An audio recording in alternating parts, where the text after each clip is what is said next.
let's talk about the Broncos. They've won their 4th straight game.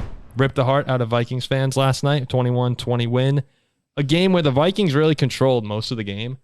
And then Russell Wilson goes on a 10-play, 75-yard game-winning drive. Cortland Sutton absolutely mosses Mekhi Blackman in the end zone. So let's start with Denver in this game. They're 5-5 right now.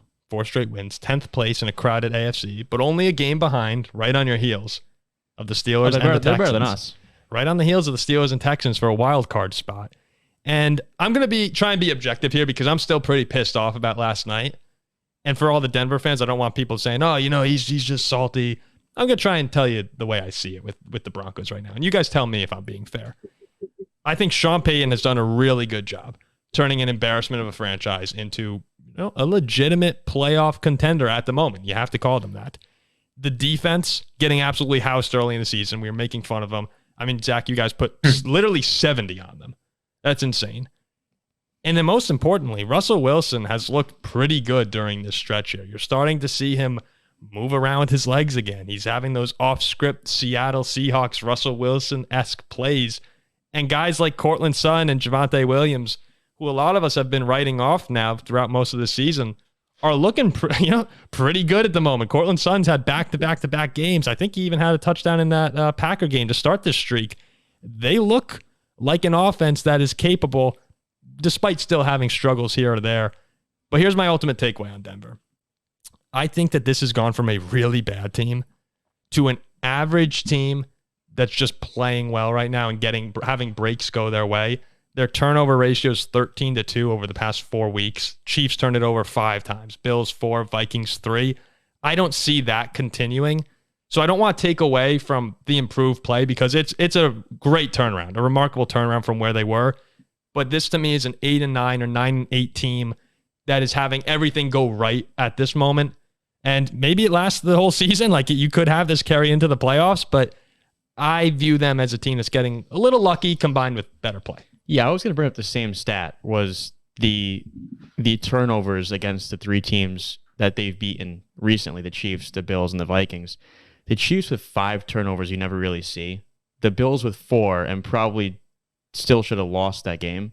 They had the 12 men on the field. Yeah, and then the Vikings with 3 as opposed to Denver with 0. And again, the Vikings a late lead. Great drive by Russ for sure.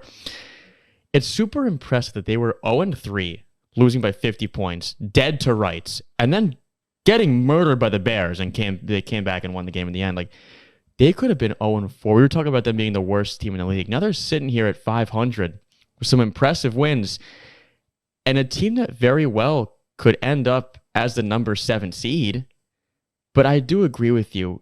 Things have been going their way because this is not really a fantastic defense for the most part. And they've been forcing turnovers at a sick rate, which is not going to last. I see maybe 9-8, 7 seed as a ceiling, getting murdered in the first round. Yeah, I mean, I think you have to keep things in perspective for the Broncos, right? Their goal of the season was not win the Super Bowl. It was show improvement and make the playoffs. And I will just say, when they were 2-5 with the Chiefs and the Bills and the Vikings, who were starting to get hot, left on their schedule, I thought it was over. If you were to tell me they'd be 5-5, of their next 3 games, hosting the Browns, going to the Texans, going to the Chargers, plus another game against the Raiders left on the schedule, plus the Patriots left on the schedule, they're in a good position to make the playoffs just because they've gotten hot when everyone else is getting cold in the AFC. Mm-hmm. So like if what they're doing, you say the ceiling is like 7 seed, maybe 6 seed. For the Broncos, that's a pretty good season. It's making the Russell Wilson contract not look terrible. It's Sean Payton taking care of business. It's building a foundation they can go to work with next year.